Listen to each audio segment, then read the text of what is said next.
And I think for me it's quite, you know, encouraging the way they are able to organize it. And I think for me, it is a way to go. We've been talking about city marathon here and there. You talk about Abuja City Marathon some time ago, Port Harcourt City Marathon, Obudu Marathon, to mention but a few. But Lagos State has kept the flag flying. Since it started, they never slowed down. It's been consistent activity, and some athlete has, of course, been fished out of there beyond just the recreational peoples of some persons who just join the wagon, or the wagon rather, to just keep themselves fit. We've seen some through professional athletes emanate from there. And then you talk about the incentive that comes with it. They come with a huge money. We are talking about it, some of $50,000. Some will take home $2 million, and that is how it ranges. So for me, I think I'm quite impressed with the organizers, and I believe we are going to see more of this positive city marathon. Let's see how it goes. So understand that winners of the elites 42-kilometer race in the men's and women's categories will earn up to $50,000 with prizes extending to the 8th position.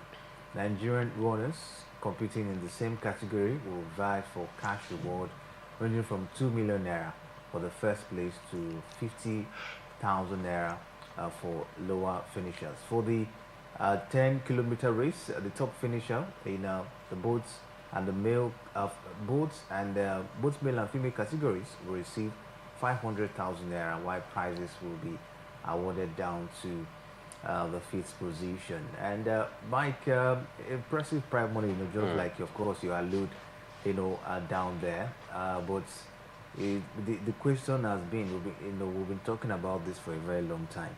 Is it just to organize, long distance runners, organize the Lagos City Marathon, and other marathon races, of course, we've seen so far in the country, and then at the end of the day, you award them, and we'll keep on having this, for years now.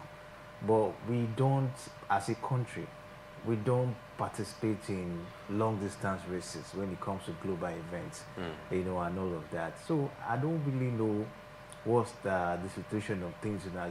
Is it that the National Sport Commission, they are not ready to produce long distance runners in the country, or maybe we don't have interest in that, or we don't think we can even do well when it comes to long distance races globally? I think it's about priority for me. Maybe the Athletic Federation of Nigeria, they did not really prioritize a long distance race, maybe because of the disadvantage per se, this side of the climate, because those that does well in the longer distance race, you discover that from finding they live within a higher altitude. All right, when you live in a mountain, it's more like you living in a higher altitude, and you have more, your body posture have more ability to accept all those difficult humid region within the higher altitude. Then coming down to the lower altitude, which probably West Africa, right here, it's very difficult for you to cope against someone probably from Kenya, that lives within those region of higher altitude. And I guess it is the reason why maybe, just maybe, I'm not holding brief for them though, but I'm just thinking. Hence, when organizing city marathon, different states here and there, but we have not really delved deep to say, okay, this is our purpose, this is the priority. In 3 years' time, in 4 years' time, we want to produce a long distance runner that can be able to compete at the regional level, at the continental level, or even at the global level. Because when you talk about Kenya, Ethiopia, all right, you see their name rings bell when you talk about long distance race. Why? Because they prioritize it. That is their own area of strength.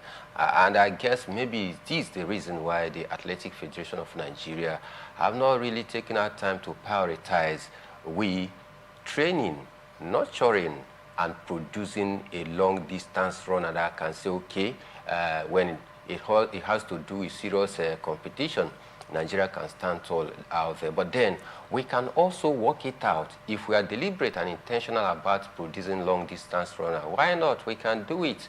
All right, we have people right here, that have the tough skin that can be able to, stay strong in such a tough condition and absorb the pressure just to get to their, peak in life, in whatever they do. If we want to prioritize it, what stops the Athletic Federation of Nigeria from, making a deliberate and intentional plan and say, okay, so athletes have been taking part in different city marathon. All right, even if you are 10 or 5, we want to, send you over to the place of higher altitude, maybe in Kenya, maybe Ethiopia. Go there, acclimatize, stay for 1 year, stay for 2 years. All right, get yourself acclimatized with those those high humid region.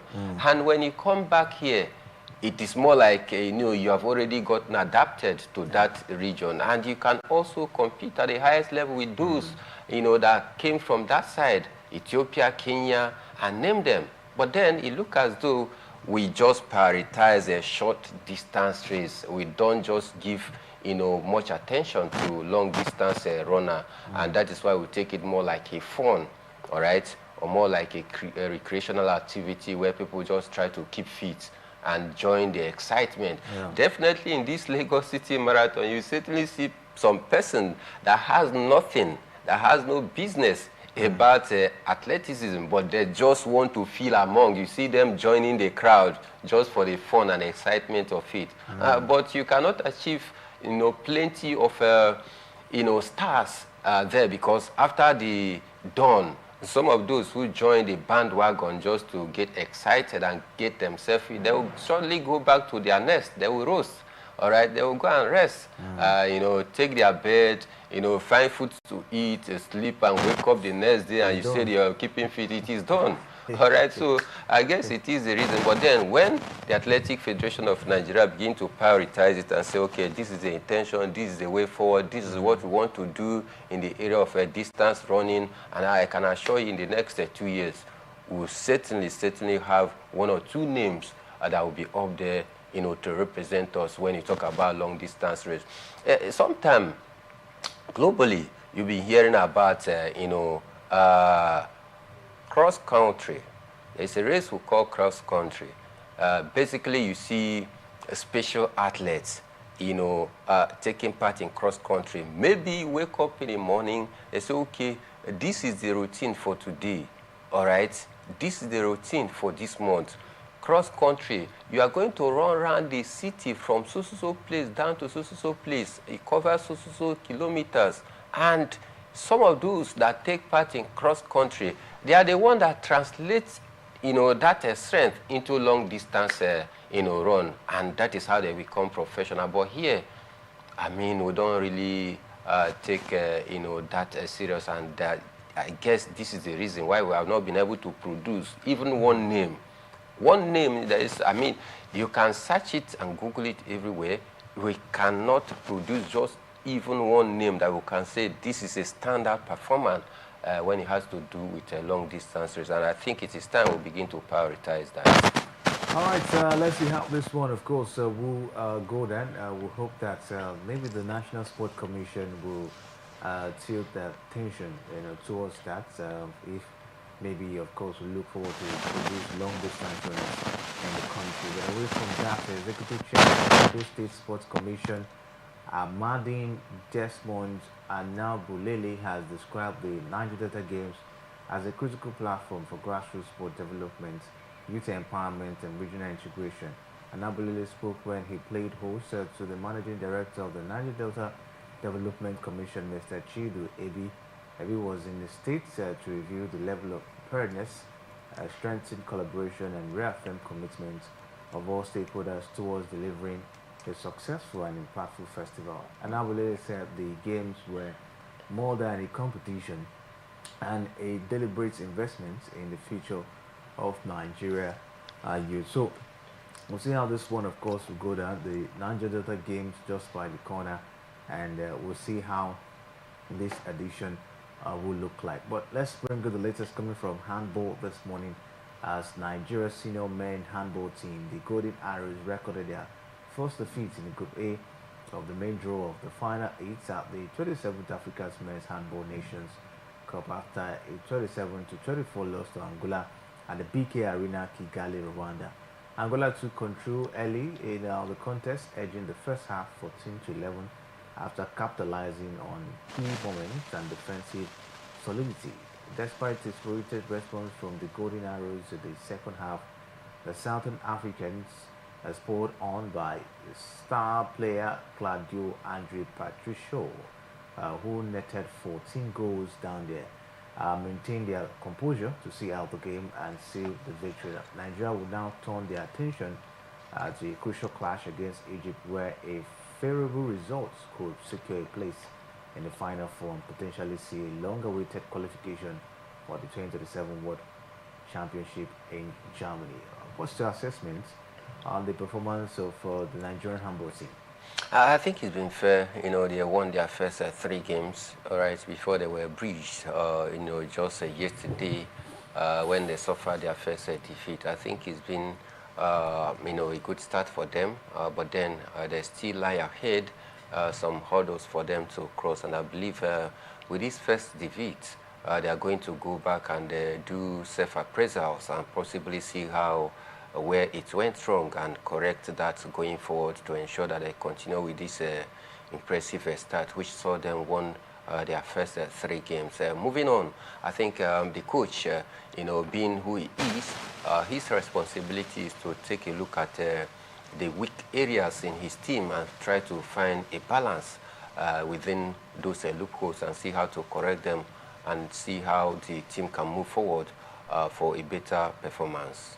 All right, we look forward to see what comes up for the Nigerian handball team. They lock arms against Egypt in their next game, and we hope that they will get a very impressive result, you know, down there. Away from that, let's bring the latest coming from basketball, as Angola has been confirmed as the host nation for the entire 2026 season of the